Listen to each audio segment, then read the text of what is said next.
Look at the skyline of almost any historical capital in mainland Southeast Asia, and you'll see a landscape defined by glowing ancient stupas. Look closely at the written word in these countries, and you'll find elegant, circular alphabets that have been used to record local histories for centuries. And look at the royal institutions themselves, like the Chakri dynasty that founded modern Bangkok and continues to shape Thai culture today. But the original blueprint for these traditions didn't actually come from the ancestors of the modern Thai or Burmese states. They were exported across the region by the Mon, an ancient civilization that today exists entirely without a country of its own.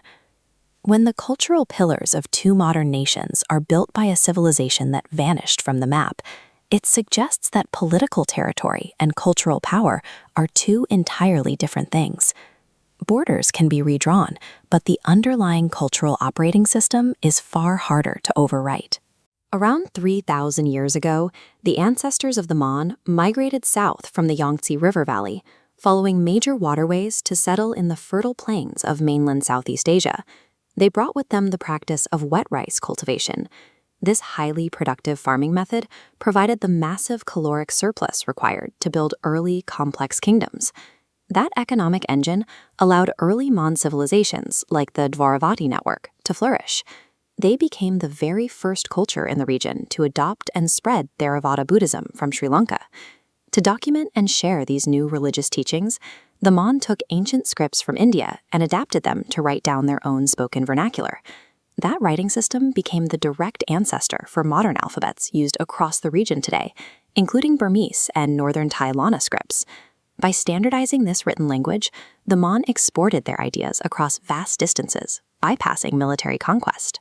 By giving the region a common text for its emerging faith, they effectively wrote the intellectual and spiritual source code for mainland Southeast Asia. This influence peaked in places like northern Thailand, where Queen Chamthewi founded the Haripunchai kingdom. Her dynasty ruled continuously for over 6 centuries, generating immense architectural wealth. Eventually, this wealth attracted outside empires. Waves of migrating Thai and Bamar forces launched successful military campaigns against the Mon city-states. The physical kingdoms collapsed. The Mon lost their kings, their borders, and political sovereignty. Curious, slightly amused tone.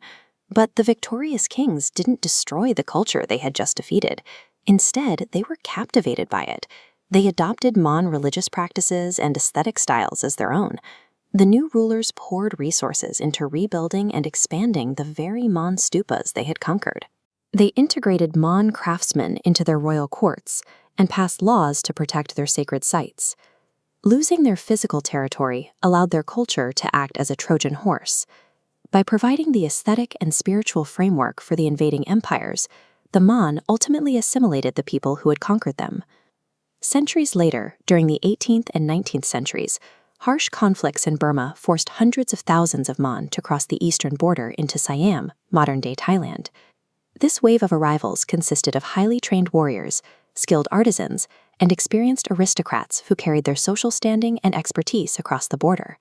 Because of their expertise, the Siamese kings immediately integrated these Mon elites into their administration, placing them in the highest ranks of the military and the royal court.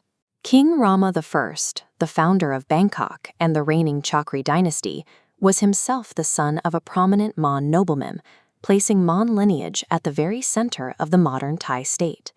Today, an estimated 2 to 3 million Mon live across Myanmar and Thailand.